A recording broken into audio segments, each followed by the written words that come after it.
News post के इस segment में आपको उस शख्सियत से मिलाना चाहते हैं जिसे लोहरदगा लोकसभा का उम्मीदवार भाजपा ने बनाया है और इनकी उम्मीदवारी के बाद कहीं ना कहीं भाजपा इस बात को लेकर आश्वस्त है कि इस बार भी चौथी बार भाजपा यहाँ से सांसद का सीट जीतेगी। हमारे साथ खुद समीर उरांव मौजूद है। समीर उरांव के बारे में मैं आपको बता दूं कि समीर उरांव वो व्यक्ति है जो काफ़ी आदिवासी समाज के उस दलित परिवार से, उस निचले परिवार से निकल कर आज जहाँ तक पहुँचे हैं। इन्होंने न केवल सांसद बनने का जो गौरव हासिल किया राज्यसभा में, बल्कि पिछले दिनों से सही विधानसभा के विधायक के रूप में भी इन्होंने काम किया है और इस बार इनके ऊपर विश्वास करते हुए भाजपा ने लोकसभा का टिकट दिया है। हम इनसे जानना चाहते हैं कि कई बार पार्टियां होती है जब सत्ता में होने के बाद अगली बार चुनाव में कम सीटें आएगी, इस बात को लेकर चिंता करती है, लेकिन इस बार भाजपा ने तय किया है कि 400 सीट हम जीतेंगे। तो उसको लेकर क्या आधार है, किन कारणों से भाजपा यह जानना चाहती है, ये विश्वास में है कि 400 सीट जीतेगी और इस सीट को जीतने में जो लोहरदगा लोकसभा सीट का जो अहम भूमिका होगा उसको लेकर समीर उरांव जी क्या सोचते हैं, सर जानना चाहते हैं क्या संकल्प ये कैसे पूरा होगा। निश्चित रूप से हमारे देश के यशस्वी प्रधानमंत्री ने देश की जनता के विकास के लिए संकल्प किया है, उसको सिद्धि तक पहुँचाया। ऐसे कई उदाहरण हैं से लेकर के गाँव के आम जनों की समस्या का समाधान हो। भारत सरकार में जो विकास के मापदंड है, उस मापदंड पर जीवन भर में गांव का विकास हो सकता है। ऐसी चीज़ों को सबको कैसे शिथिल करते हुए एक संकल्प, ये जो है संकल्प लिया है, उसको सिद्धि तक पहुँचाने का काम किया। जैसे आप देखे होंगे कि भगवान बिरसा मुंडा वहाँ पहुँचा, मिट्टी का तिलक लगाकर संकल्प लिया कि ऐसे जो गाँव है जो मापदंड है कभी भी नहीं हो सकता है, इसलिए वहीं से मुझे प्रधानमंत्री जनमन योजना प्रारंभ किया कि ये गांव का सर्वांगीण विकास इस योजना के माध्यम से हो। इसलिए इस क्षेत्र में भी जिस प्रकार से भी जो जन समस्या, चूँकि पूर्व में हमारे आदरणीय लगातार इस क्षेत्र में कई ऐसे जन उपयोगी चीज़ें हैं उसको यहाँ धरती पर उतारने का काम किया है और प्रधानमंत्री की जो गरीब कल्याण योजनाएं हैं, यह योजनाएं हमारे गांव के लोगों को कैसे मिली, इसके लिए उन्होंने बहुत प्रयत्न किया। भारतीय जनता पार्टी की भी बातों को गाँव में जाइएगा तो निश्चित रूप से फल आएगा। इस प्रधानमंत्री से लेकर के स्वास्थ्य की दृष्टि से जो है आयुष्मान कार्ड और कई प्रकार की चीजें जो वो किस पार्टी का दिया, क्या किया, ये वहाँ जहाँ नहीं जाती, इसने दिया तो मोदी जी यह संवाद जो है गाँव तक पहुँच गया, मार्केट तक पहुँच गया। यह बात को हम भारतीय जनता पार्टी के कार्यकर्ता बता रहे कि मोदी जी दिए, मोदी जी का छाप का इसलिए जो है भाजपा अच्छा भाजपा।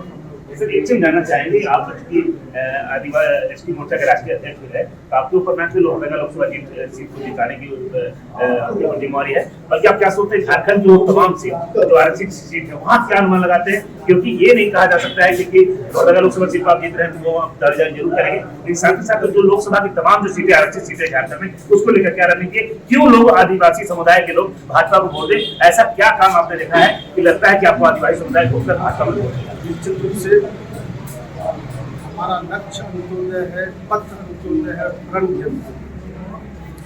इस सूत्रों के आधार पर हम हमारे देश के यशस्वी प्रधानमंत्री सर्वांगीण विकास की योजना प्रारंभ की, पूरे देश भर में 740 ऐसे विद्यालय खोल करके वहाँ जो है जाएंगे और ज्ञान प्राप्त करेंगे और जो है समाज के मुख्य धारा में नहीं, विकास के मुख्य धारा से जुड़ करके डॉक्टर, इंजीनियर, वकील और आगे बड़े मतलब पदों पर जाकर के अपना पढ़ सकते हैं। ऐसी योजना के माध्यम से हमारे गांव में जंगलों में रहने वाले लोग कैसे अपने जो है पारंपरिक जो संसाधन है उसका उपयोग करते हैं, रोजगार मुक्त हो सकता है। जैसे नन टिम्बर फॉरेस्ट जो है उसको हम जंगलों से कैसे कलेक्शन करेंगे, उसको जब प्रोडक्शन करेंगे, प्रोसेसिंग करेंगे, होटलिंग करेंगे, लेबलिंग करेंगे और विपणन के क्षेत्र में हम बाहर भेजेंगे तो हमारा वैल्यू एडिशन होगा। 50 रुपये की जगह पर हमको 150 रुपया मिलेगा। ऐसा काम प्रारंभ हो गया है। हमारे प्रधानमंत्री जी ने आदि आदर्श ग्राम योजना जो प्रारंभ किया हमारे जनजाति गाँव में है, उसका सर्वांगीण विकास उसके माध्यम से यह भी योजना लॉन्च कर दिया है। प्रधानमंत्री जनधन योजना भी प्रारंभ कर दिया। इसके बाद में जो है वो ट्राइफेड के माध्यम से की व्यवस्था कर दिया है। इसके साथ साथ जो है ट्राइफेड कॉर्पोरेशन जो बना करके वहाँ के उद्यमी लोगों को कैसे हम रोजगार से जोड़ सकते हैं, छोटे छोटे उद्योग दे सकते हैं। इसलिए सहकारिता का विभाग हो, चाहे खाद्य ग्रामोद्योग का विभाग हो, चाहे WCB का क्षेत्र हो, चाहे तो जो है एनिमल हस्बेंड्री से लेकर के पोल्ट्री और फिशरीज में भी हमारे जनजाति युवाओं को किस प्रकार से 50% सब्सिडी देकर उनको रोजगार करने का यह जो प्रारंभ किया देश तमाम चीजों से लेकर के प्रधानमंत्री जी का इस विजन को देख करके लोगों ने बड़ा संतुष्ट हो गया है। बोला कि अब की बार 400 पार एक बार मोदी सरकार लेकिन जमीन का जो पूरा कुनबा है, जमीन का पूरा कुनबा वो कह रहा है कि आदिवासी विरोधी है सरकार, आदिवासी को कैसी नहीं। आदिवासी विरोधी तो ये जेएमएम और कांग्रेस की सरकार। अगर आदिवासी विरोधी नहीं रहे तो भारत सरकार माननीय मोदी जी ने लगातार ये जो है 275A के माध्यम से इन आदिवासी गाँवों में सामाजिक विकास में इसमें पैसा देता है, करोड़ों रुपए का है। ये 4 वर्षों तक इस पैसे का उपयोग नहीं किया है, कुंडली मार करके बैठा है। तो क्या आदिवासी कहने से आदिवासी का एक कैसे हो सकता है कि आदिवासी का बच्चों का शिक्षा कैसे हो सकता है, उसकी पढ़ाई कैसे, स्वास्थ्य हो सकता है, वह रोजगार कैसे हो सकता है, इसकी चिंता क्या नहीं किया। ये जो है पैसे को बात कर बैठा है और बोलता है कि आदिवासी कैसे। और तो और मैं बता रहा हूँ हमारे झारखंड को आदिवासी बहुल क्षेत्र का झारखंड के गाँव में आदिवासी लोगों में रहता है, पहाड़ों में रहता है, कस्बों में रहता है। गरीब माँ बाप का बेटा आज पढ़ाई करके जो है परीक्षा देने के लिए बोल गया है कि JCC का जो है प्रश्न पत्र कैसे लीक हो जाता है, कैसे बेच दिया जाता है। और जो है गरीबों में रहता है, पहाड़ों में रहता है, कस्बों में रहता है। गरीब माँ बाप का बेटा आज पढ़ाई करके जो है परीक्षा देने के लिए बोल गया है कि JCC का जो है प्रश्न पत्र कैसे लीक हो जाता है, कैसे बेच दिया जाता है।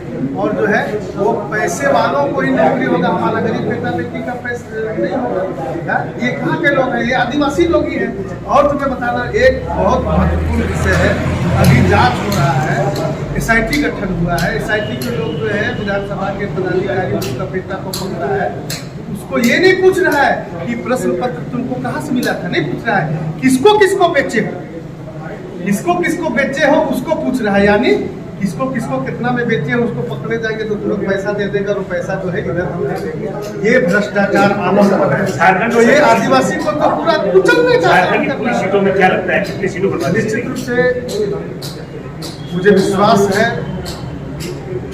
देश भर में जिस समय भी चुनाव हुआ है 47 लोकसभा जो देश भर में आदिवासी का उसमें 35-37 जिस भी पार्टी का आया है वो सरकार बनाया है। हमारे इस 2 बार में भी ऐसे ही हुआ है मोदी जी के साथ। इस बार तो है 400 पार में 47 पार हो जाएगा।